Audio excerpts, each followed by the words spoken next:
Let's get started.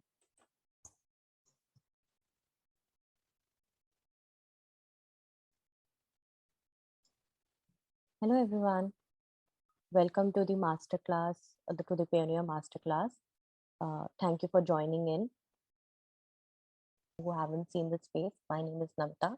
I'm a customer success manager for Middle East and Africa. I would like to take this moment on behalf of my team in Payoneer and would like to welcome you all for the masterclass. Let's look at today's agenda. So first we will see what's new in Payoneer. Then we will move to the masterclass, which is conducted by our expert. And in the last, we will hold the Q&A for this session. Absolutely, Namita. So over to you, Sumeet. Yeah, thank you, Namita. Let me start with sharing my screen first. Yeah, guys. Good afternoon, good evening, whichever part of the world you guys are. This is Sumeet. Today is what, 28th of October. Halloween is still a couple of days away. But still, as digital marketers, we have entered a very spooky world, a world which is full of uncertainties, because Apple has already fired that first salvo of 14.5 update. And I think that is the reason why all of us are here. We are still scratching our heads how to get back to our conversion costs. And I find myself to be, I find myself privileged to have been invited by Payoneer. I would like to thank the team. I'd like to thank Namita, and thank you everyone for taking the time out for this particular presentation. In keeping with the spirit of the Halloween time, this is what my first slide is. The battle lines are drawn between Apple and Facebook. Apple on one side is an advocate of data privacy. It wants users to have control over what they are sharing. And on the other hand, you've got Facebook, which says that personalized customer experience is the way to do business. So the battle lines have been drawn. They are fighting each other out. Apple seems to have won the first round. We'll see how it has happened. And more importantly, what needs to be done from our side so that we are not the collateral damage here. Yeah, before I jump into the presentation, I'll share a couple of assumptions that I've made while building this presentation. These assumptions are around the advertising model that you guys use, as well as the kind of spends you guys make on different ad distribution channels. As I understand, this is the current demand generation model for any dropshipping business. We look at a loosely three-step mechanism. One is reach. You try to reach out to customers in the upper funnel. Then as customers move to the mid funnel after having visited your website, you retarget them. And then you convert those customers when they move further down the funnel. Now, these are the three requirements, and I'm pretty sure you are aware of all of these. I'll not take a lot of time discussing these things, but broadly, you would need a lookalike audience that you will create basis the set of people who visit your website. Then you will create a customer segment on your website and then retarget that. And you require a full funnel visibility basis which you would be able to track your conversion. I hope I've got the model right. A lot of my recommendations and observations are based on this assumption. The second one is basis my discussion and understanding from Payoneer team. What I've been told is most of the sellers here invest heavily on Facebook and Instagram to the tune of almost 60%. The next 30 odd percentage is between Google and YouTube. And the last 10% is TikTok and Pinterest. Now, these are the two assumptions that I've made while building this presentation. And some of the recommendations emanate from this particular premise. Yeah, now let's jump to the a burning question that everyone has in their mind. Now that iOS has rolled out its new update in April, what do we do? Right? This is broadly what I'll be talking about in the first section. In the first section, you will get a view of how many people have opted in for tracking. I'm guessing that most of you guys know what this 14.5 update is. What are the implications of it? I will talk about the impact of that, and the impact both in terms of opt-ins, opt-out, as well as the impact on the downstream funnel and the conversion that we are seeing. So we expected that there would be very, very few opt-ins, and the numbers are saying so, because of which the funnel visibility has been compromised to a great extent. And now that you've got broken or absent data, the cost of conversion has gone up significantly. In some cases, it has gone up to as high as 40–50%. But broadly, we feel that the industry average is around 10 to 15% increase in the cost of customer acquisition. Obviously, Facebook and other ad platforms have come up with workarounds. Now, these workarounds are effective. Definitely, they are effective. But are they able to salvage the entire impact? The question is still debatable. We've still not seen a use case wherein we've said that we've been able to get back to the same old conversion cost with the same mechanism. Yeah. Now, this is where it all began. Last year, December, is when you would have seen this tweet from Tim Cook, who is the CEO of Apple, wherein he announced that there would be an impending change in data privacy landscape, wherein they would want to give choice to their users who they would want to track and who they would not want to track. So this particular prompt will be coming to every iOS user. And if she doesn't do anything about the prompt, by default, it would be an opt-out, which means no app would be able to track those user actions. So these are the salient changes that we have to see in the advertising world. By default, consumers will be opting out of tracking if they have not opted in. It is exact opposite of what it was earlier. By default, it was opt-in earlier, now it is opt-out. For advertisers, the changes on Facebook Pixel are more than a few. Facebook Pixel would not be able to track consumers who have opted out. And even though consumers which Facebook Pixel would be able to track, the functionality would be very, very limited.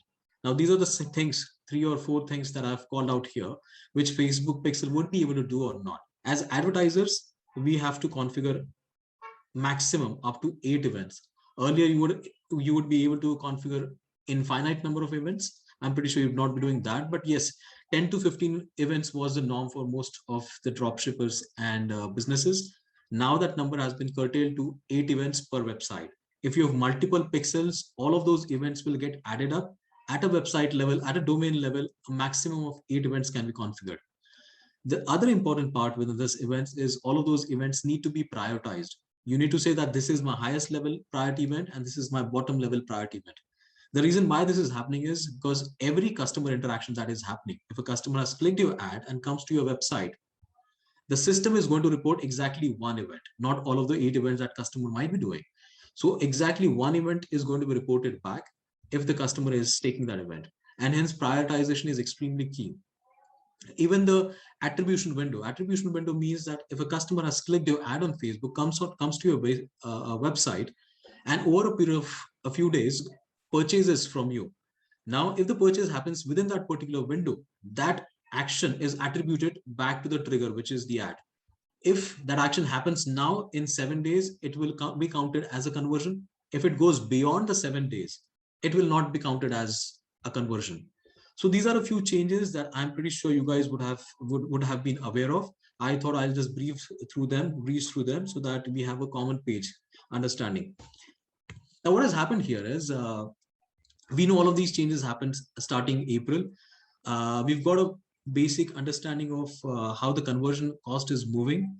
There have been a few hacks and workarounds that have been put in around July, August, and September.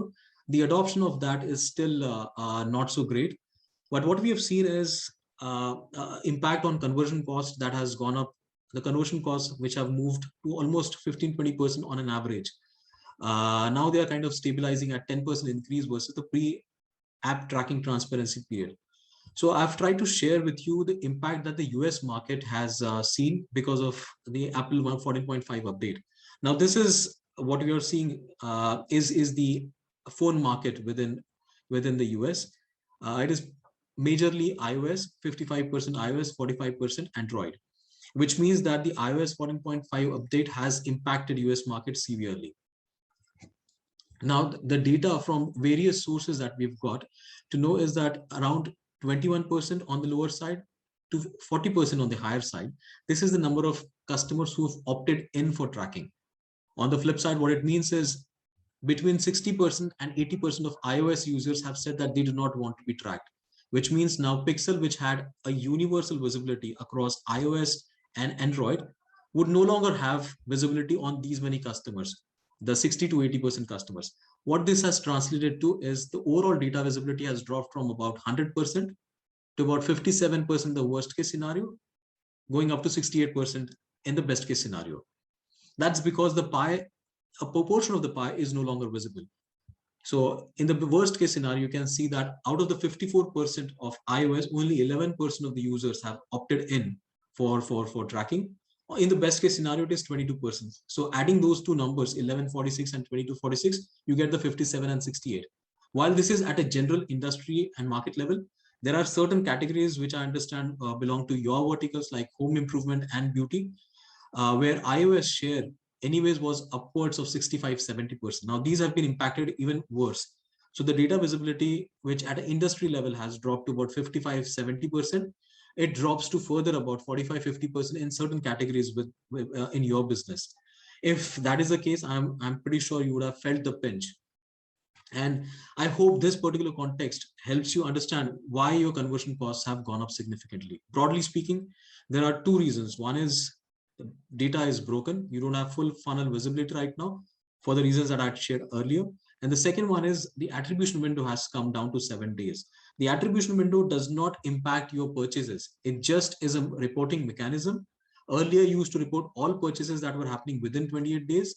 Now the purchases that happen between a 7-day and 28 days are not getting counted. So while the purchases may be happening, they're not getting reported.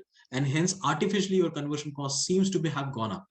Now, I hope till this time you've understood what has happened, the kind of impact, and the reason behind why you are seeing a 10 to 20% increase in your conversion cost. Now, the obvious question that you would have is, with this context, what is it that we should be doing? Yeah. Now, these are some of the actions that you would have to take as hygiene actions in the post-ATT world. I hope you guys are doing all of these. If not, I'll still tell what all these things are.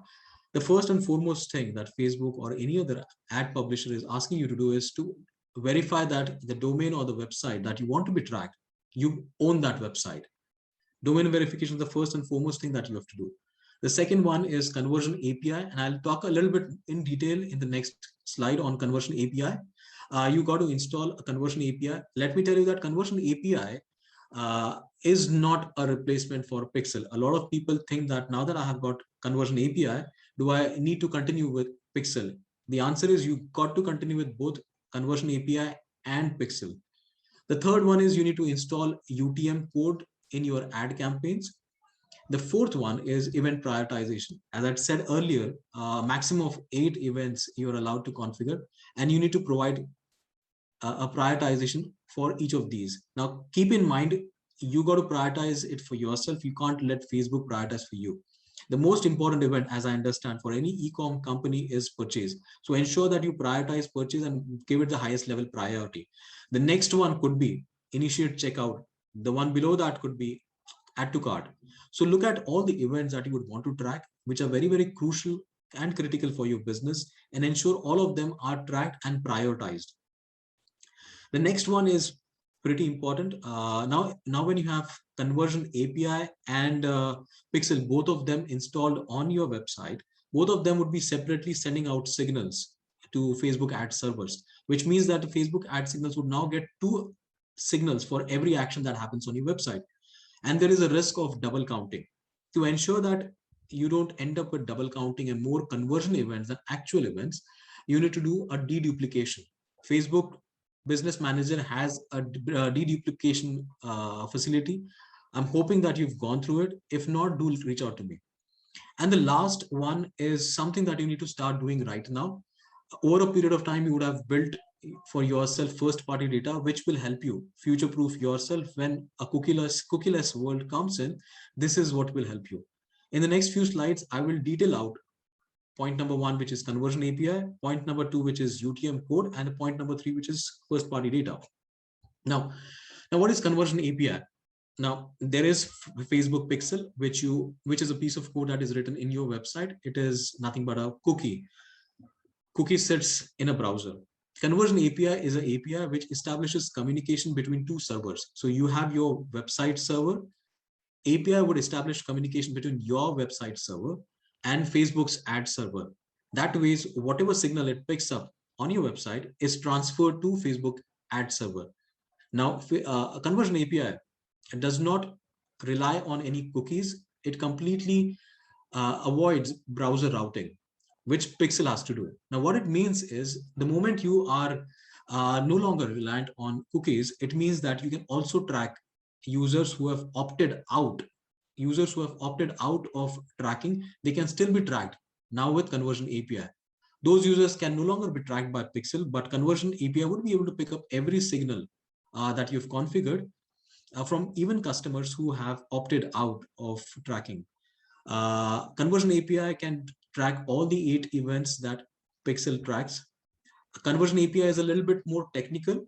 While I'm sensing that most of you have Shopify websites, Shopify has integrations with Conversion API, and you can get it integrated via Shopify. Or if you want to go the manual route will give you a lot of control over your data, will give you a lot of access to data and ensure there is a privacy around the data.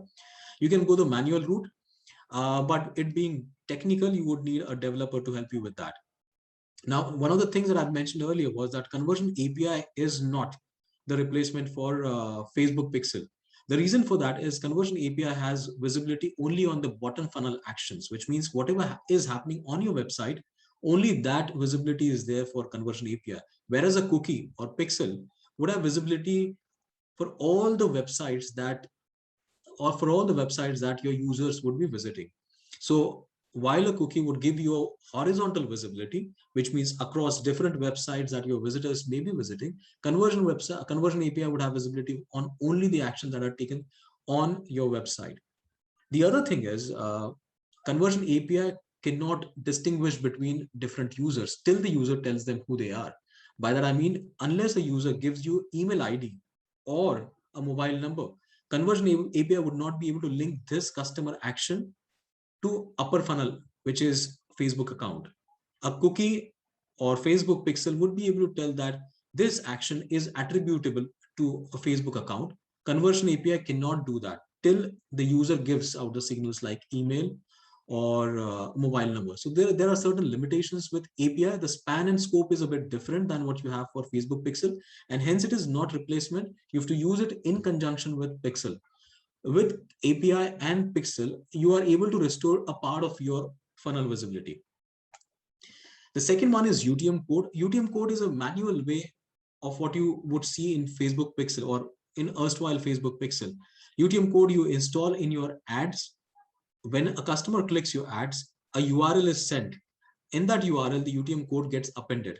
And Google Analytics, which I'm hoping your site would already have, would be able to pick up that code. And through that, your Google dashboard will be able to tell you that the source of traffic was this particular ad, not just Facebook. So UTM code helps you distinguish between the different traffic source with the best granularity that is possible.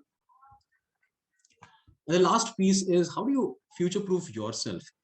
The only way that most of the marketers, advertisers, and gurus have a consensus on is that you need to have first-party data to be prepared for 2023 when Google introduces cookieless browsers. Now, what is the first-party data? First-party data means any data that you collect directly from your customers on your website. This could be email ID, it could be contact number, or it could be the purchase history of your customer. Now, what does this first-party data help you with? As you would have guessed, you create lookalike audiences right now, right? Now, this lookalike audiences is created through customer visits that happen on your website, and then that information getting plugged into Facebook. What if you already had this information in an email segment? You would just pick up that customer segment, put that into Facebook, and create custom lookalike audiences basis Facebook's intelligence. And that is what will happen in the next couple of years. More and more website publishers would be collecting more and more data about more and more customers. You would be creating multiple segments, thousands of customers, and then you would create lookalike audiences from those segments which you had created. And that's why first-party data is extremely critical. Find ways and means to collect first-party data, obviously within the legal ambit and confidentiality and data privacy ambit. But but first-party data is extremely crucial if you want to survive in 2023. Now, that being said, what we've just talked about is about efficiency. And unfortunately, in a world where cookies will no longer be tracked, this efficiency is not going to be sufficient enough. Pixels will stop operating in 2023, 2024, because cookies will be banned by Google. And so how do you still operate in that world? You would need a zoomed out view of the entire funnel. and not just one part of the funnel, which currently we are optimizing on. In the next few slides, what I'll try to do is I'll try to help you with ad planning, which will help you deliver ads both efficiently and effectively. Now, this is what this section 2 is about.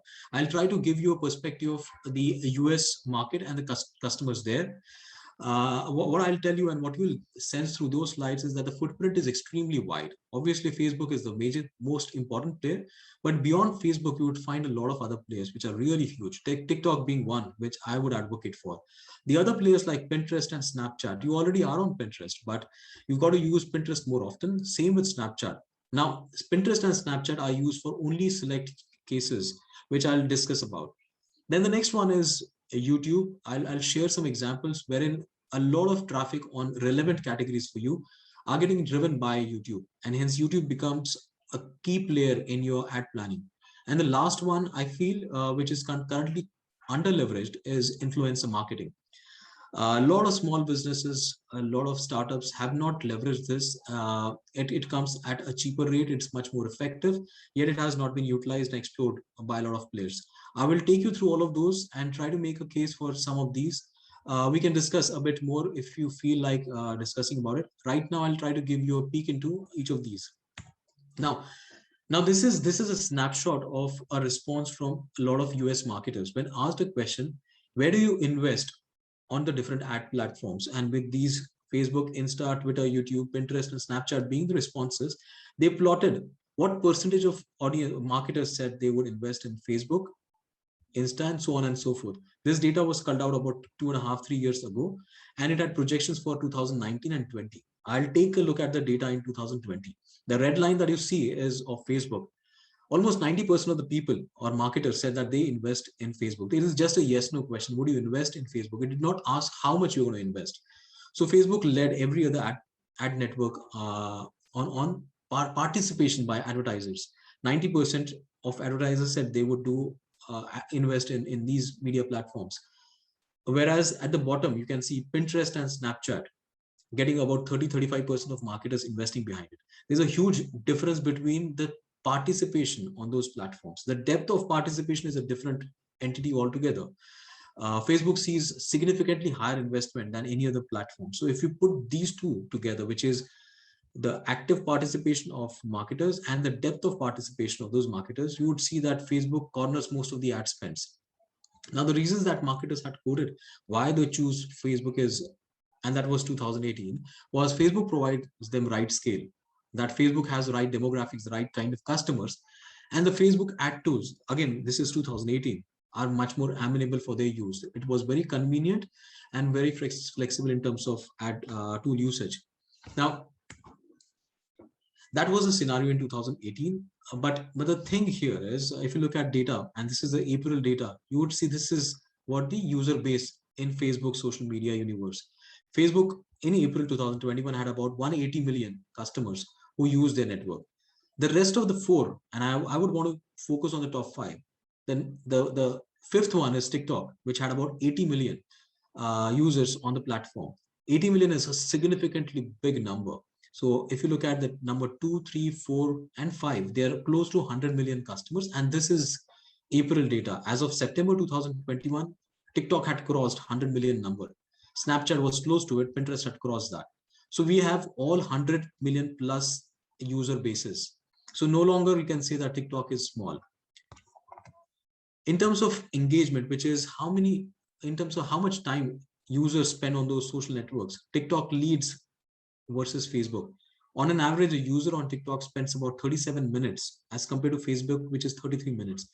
So if you look at it, TikTok gets much more engagement. It has obviously a huge audience. Yet the participation of marketers even now in 2021 is very limited on TikTok. One of the reasons that is quoted for that is TikTok has more teens than the paying customers. When you look at the data, even that information seems to be incorrect. And this is what it is. The three charts that you can see, the left one is TikTok, the middle one is Facebook, and the extreme right is Instagram. If you look at TikTok, and if I assume that the paying customer base is somewhere between 18 years and 45 years, paying plus your customer, then TikTok, amongst its universe of users, about 58 to 60% would belong to your paying club. For Facebook, that number is 61%.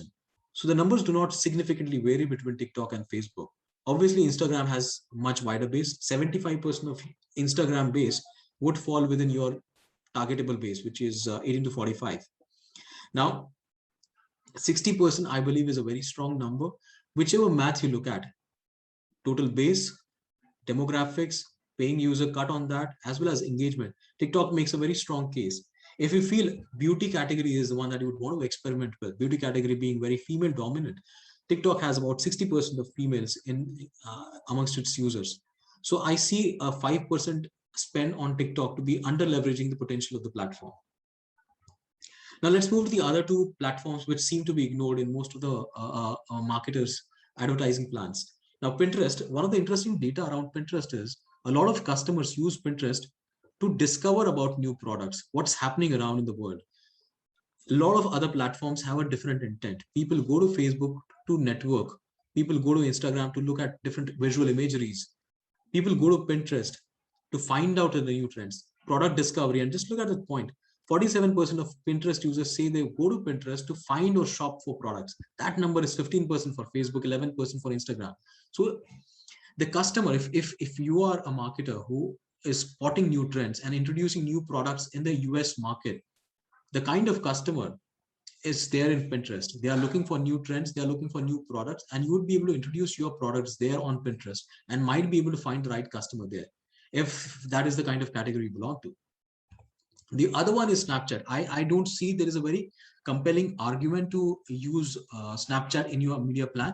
But if in case you're targeting a very specific age group, which is 18 to 24, and if you feel that that is a paying age group, then Snapchat is a very good use case, because in the US, out of the 18-24 age group, most of these guys, 80-85% are already using Snapchat. The rest of the red bar that you see is for Snapchat. So if your target audience is teens, if your target audience is females, 18 to 24, then Snapchat could be a good use case for you. Now, this is one of the data points. I am pretty sure you are aware of the importance of YouTube, but I'll still give a little bit of data point here. I looked at some of your verticals. What I've been told is you guys index towards home improvement and beauty. So I took a couple of examples in home improvement, Home Depot and potterybarn.com, and I took a couple of examples in colorpop.com and bodyshop.com. I looked at the social media traffic their websites is getting. And guess what? YouTube ranks amongst the top 5. In fact, it ranks amongst top 2 in 3 cases. Colorpop.com gets the maximum social media traffic from YouTube. Body Shop gets second number traffic from YouTube. Pottery Barn gets about 4th number YouTube. But interesting cases, it gets a lot of traffic from Pinterest. The reason being a lot of people go on Pinterest to discover products of Pottery Barn. Home Depot, number 2. So you will see that YouTube matches Facebook neck to neck when it comes to driving social media traffic. Have a look at your social media spends, see where YouTube ranks. I'm pretty sure the spends between YouTube and Facebook are significantly different. See if you can optimize, change some spends there. Now, when it comes to choosing the right ad platform, these are the 4 questions that you got to ask. And I'll try to answer the first question, which is audience size. Now, the 4 questions that you got to ask when you choose ad platform is, what is the size of ad audience that I get from this ad platform? I said Facebook has nearly 200 million, TikTok has 100 million ad audience there. What is the audience intent? What does the audience do on that platform? Like in the case of Pinterest, while the audience base might be much lower than Facebook, the intent of those people is very different. If you belong to a category which introduces new products, then maybe Pinterest is the platform that you would want to do. Audience capabilities, do they have the capability to invest in a product like yours? My sense is the kind of products you sell, they average between $50 to about $150. Do you think your audience has the capability to spend $50 to $150? Pinterest has a high amount of affluent customers. If you're looking at affluent customers, then Pinterest could be one of those. And obviously, what is the cost of advertising on those platforms? Those are the 4 questions that you would make. I'll try to give a sense of audience size, because when I interact with a lot of people, this is the small, TikTok is not as big as Facebook. It is true. But do you need 100 million or a 200 million base? Let me just give you an example. What I understand is you guys get about 25 orders to about 500 orders per day on your website.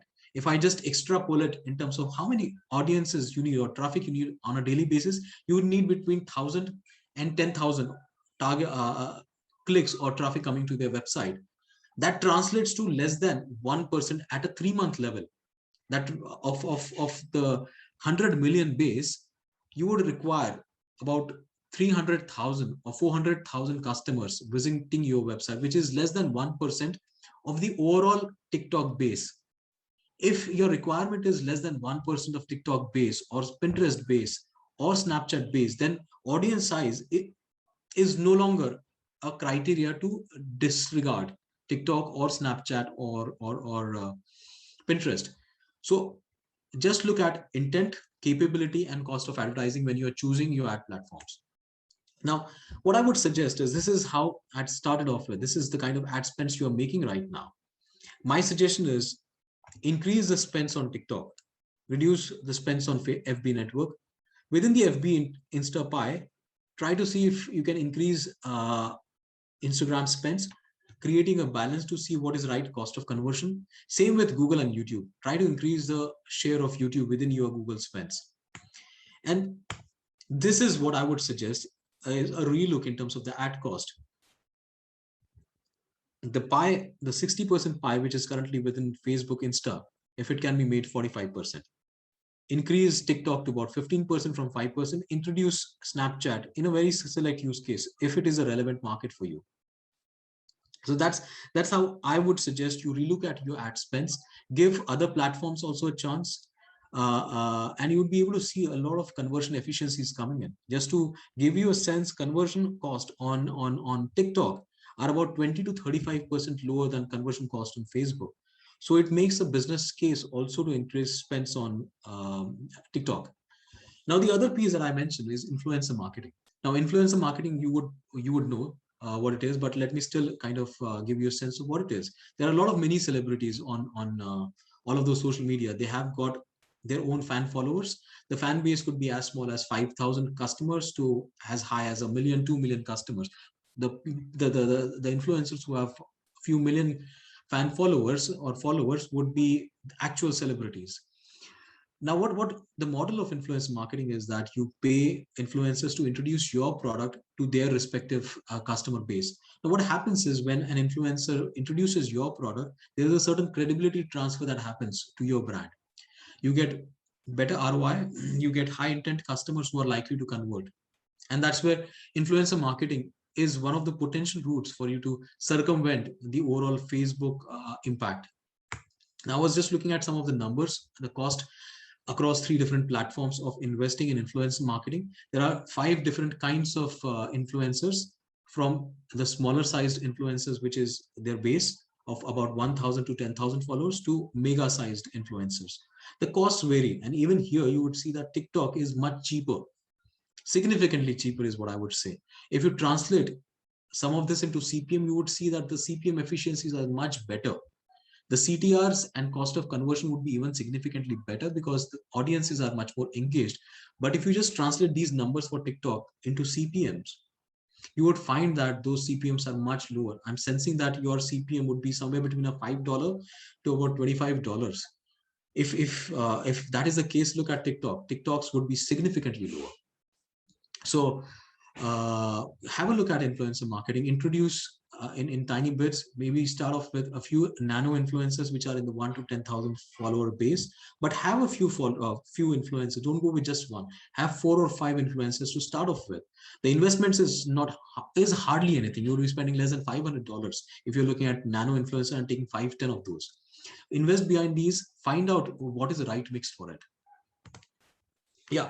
So that was how do you utilize your monies and where do you spend your monies. The next section is about what are the best practices in advertising. I'll kind of zip through because most of these are known, but I'll be looking at the most important ones. Now, in a cookieless world, what will become important is how do you identify the right interest groups, basis which you'll be able to identify the right target. Right now, not many people invest behind getting the right interest groups. A lot of people are investing behind retargeting, creating lookalike audiences. The moment the capability to create lookalike audiences goes, you will have to start targeting accurately the top of the funnel. And that's where the interest group identification will become really critical. I would suggest you start developing that capability starting now. There are many tools that help you do that. I've given you an example of Similar Web. When you look at a particular website like Pottery Barn, Similar Web tells you Pottery Barn visitors, where all do they go to, which all different sites they do go to, and what is their audience interest. So if you have a certain product and you can map it to a particular website, look at that website's visitors, you would be able to get audience interest for those visitors, which in turn would be the interest for your audience as well. So look at those tools, you'll be able to fine tune your capability of identification of right interest groups. Maybe this is not required right now. Maybe it will be required after a year, but over a period of time, you'll be able to build that capability. The second one is I see a lot of people creating a lot of segments. Don't over segment your audiences. The moment you do that, you don't help Facebook to pick up the right learning. The next one is when you do create a lot of segments, there is a risk that you create overlap. So you would have some customers who would be falling in multiple groups and there would be a lot of leakages there. Ensure that you use some of the tools that are there to identify audience overlaps. And in terms of experimentation, always start with wide and then slowly over a period of experimentation, move to a narrow one. I think these are already out there, but I felt that these are the most important, the most salient one, and that's why I'm discussing this. The next one is what kind of creative you should be using. I still see a lot of people investing behind the landscape kind of ads, which are what you call 16:9 ratio. The word has moved to square videos. In fact, the most effective ones are the vertical videos. There was a study that was done by one of those ad networks wherein they found the performance, compared the performance between vertical video ads. The vertical video ads, the example I've given for the Mercedes-Benz, this is a vertical video ad. And the one which is next to it is a square shaped graphic. It's not a video though, but that's a video, that's a square shaped ad. A vertical video ad versus a square video ad, we saw that the efficiencies are significantly better with vertical video ad. The reason are obviously the vertical video has less distraction. You don't get to see anything else. So the CPCs on vertical video ads are as low as 20 to 30% lower than what you would see for square video ads. And the same you would see for square video ads versus landscape video ads. So if you're doing landscape video ads, stop doing those. Directly jump to vertical video ads. The next one is, a lot of times people ask, what should be the ideal length? What's more important is in your creative is the first 3 to 5 seconds. Yes, the ideal length is somewhere between 10 and 20 seconds, but the first 3 to 5 seconds are going to create the impact, will make the customer click your ad. So invest behind the first 3 to 5 seconds. The next one is, do I need to have a very polished video, or can I make do with a video that I can shoot at home? There's hardly any difference between the two in terms of effectiveness. Yes, a polished video would look much better, but a user produced video or a video which looks like a user produced video, it kind of gels in, merges with the rest of the content on your page, and hence even those get a good amount of likes. And hence don't invest behind creating a sophisticated video. I see a lot of you guys don't do that, but if you are still doing some of these, don't do it. User produced videos which don't look as sophisticated, they are as good enough. If you're creating any kind of ad, ensure that there is a little bit of movement. A video ad anyways has movement, but you can look at a video ad like the one on the right hand side where there is some videos which can catch the user's attention. Any creative which has a movement in it will make the user stop and click it. So ensure you do all of those things while you build your creatives. Now the other thing is what kind of content you should be creating. Now the thing is, take the learning from what works on Facebook. The things that work on Facebook are memes, or not Facebook, social media. They work memes. There are testimonials. I write about my personal experiences. Things that work are topical. If something is happening, people will talk about it. Can you create ads leveraging this? So I've given one ad for each of these buckets. The first one on the bottom is a meme. You can create an ad around that. The second one is a testimonial. What I have experienced, you can build an ad on that. And the third one is, how do you leverage topical events like Halloween is there? Would you have a business model around home decor, which talks about Halloween and shows off your Halloween range of products? This is what people would be interested in, and that kind of content works. Now, this is the last part of the presentation. I think while we look at the upper funnel, mid funnel, we also look at the conversion that is happening. But the conversion on your websites are extremely low. On an average, the conversion across different industries, across channel is between 1 and 4%. And this is across channels. The moment I put a social lens to it, the conversion would further drop. My sense is you would be operating anywhere between a 1.5% to 2.5% on your website. Is there a possibility for you to increase conversion? The moment you increase, let's say a 10 bips, or which is 0.1% or 0.2%, that is additional 5% increment on your revenue or 10% increment on your revenue. There are multiple tools for you to drive your conversion up. Are you leveraging those tools or not? This is an approach that I suggest everyone. One is keep on experimenting. Do as many A/B tests. A lot of businesses I see do a A/B test in the beginning, and they stop doing A/B test afterwards. A lot of business do not even invest in A/B test even in the beginning. Are you doing A/B test across the 2, 3, 4, 6 months that your website is live? Don't think that you've got the right mix or right formula after the first experiment. Keep on doing experiment. If you're not doing experiment, then you're not doing something right. Start doing experiment. What A/B test is, you are basically checking one variable versus other variable. In this, the graphic that I've shown, the only difference that you can see is in the image. One is the image of a girl, the other one is the image of the hand on a laptop. Test this out. Are you testing enough? The second one is, a lot of times Google Analytics tells you what is happening on your website, right? You know, my conversion is X percentage. How many people have come from where? So you get a lot of what information.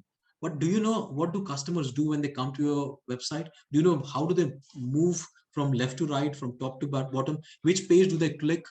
Where do they go from the first page? Do they go to the second page, third page? What is the flow of that? There are tools like Hit Mapping Tracker. I've given some names here. Are you investing? These are not even investment. These are free tools, some of them. If you want to make investments, you will get even more better analytics. But are you investing your time and in those tools? You will get a lot of understanding of why your customer drop-offs are happening between one page to the other.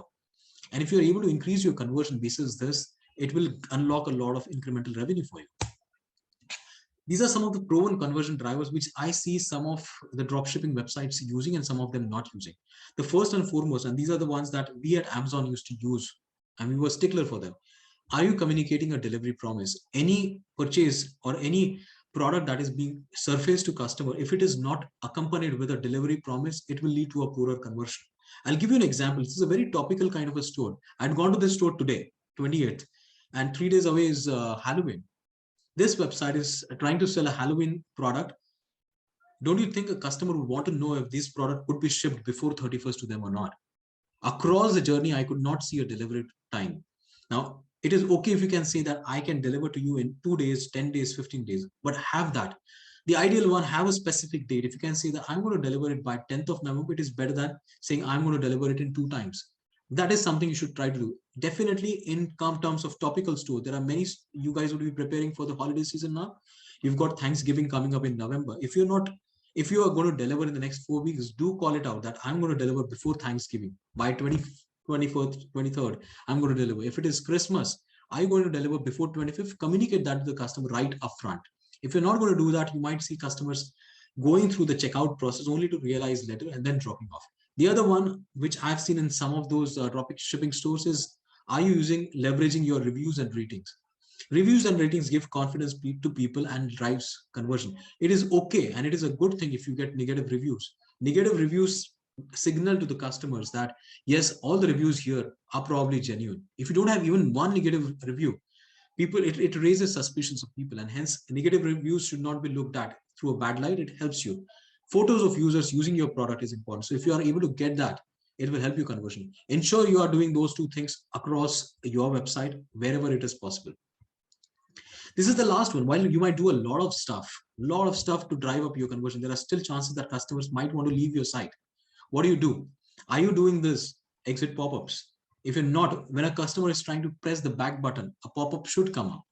If a pop-up is not coming, you are not providing one more intervention for the customer to stay back in your store. There are multiple tools and multiple plugins that help you deliver the exit pop-ups. Exit pop-ups, while it might seem a bit too annoying, exit pop-ups are proven conversion drivers. Are you investing behind those? I have not come across many Shopify stores which invest behind exit pop-ups. If you are doing it, great. If you're not, relook at your strategy. Yeah. So as I said, there's going to be a surprise at the end. This is what it is. While Apple intended to do a data privacy job, what we are seeing is this is a September report. Apple is getting a windfall. This is one report that has come in Financial Times recently. Apple's share within the ad spends has gone up to 58%. So of all the app installs that have happened through the paid medium on Apple Store, Apple search ads have contributed to 58%. That number was 17% last year. What it means in terms of revenue is that Apple will be increasing its ad revenues 3x or rather 4x in 3 years. They currently have about $5 billion. They will be increasing it to $20 billion in the next 3 years. That's the windfall gain Apple sees through this move to block cookie tracking, which means that this is going to happen in a big way now. What we are going to see next year or a year after is Google also doing a third-party cookie, will do our third-party cookies on Chrome. And hence you need to be prepared for a world where cookies would not be there. We still have about a couple of years where cookies will be banned. I would suggest you try to master what I've told right now and try to build in capabilities across the full funnel instead of just optimizing on just one part of it, which is retargeting. Can you leverage the entire funnel and drive effectiveness as well as efficiency in your ads? With that, happy Halloween to you guys.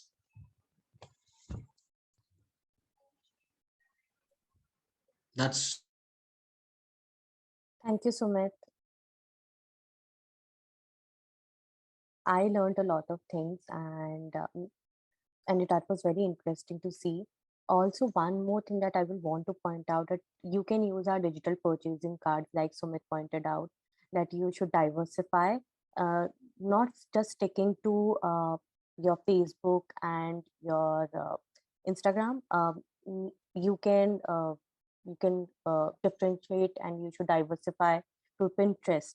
And we have you can use our digital purchasing cards to do now ad campaigns for Pinterest, also to do ad spends on Pinterest also. Just reach out to your customer success manager, like me and Ashwin, and we will guide you that how you can do that. uh, so now we are open for any question and answers.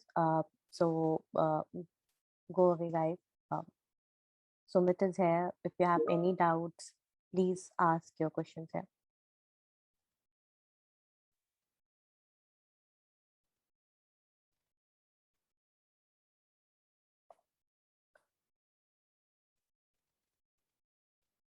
Sumit, I think it was a very extensive and briefly elaborated session, and we do not have any question at the moment. But Sumit has shared his details here, and feel free if you have any doubts. We have recorded this session also. We were also posting it live on our Facebook for Middle East. Uh, so after this event, we will send it out to all the people who have attended and to all the people who have not attended. Feel free to loop us in if you have any further queries, and if you want a digital purchasing card, and if you have any queries about that also, feel free to write us in. Thank you, Sumit. It was lovely to host you. Thank you, Namita. Same here. Have a good evening, everyone. Bye. Good evening, guys. Bye-bye.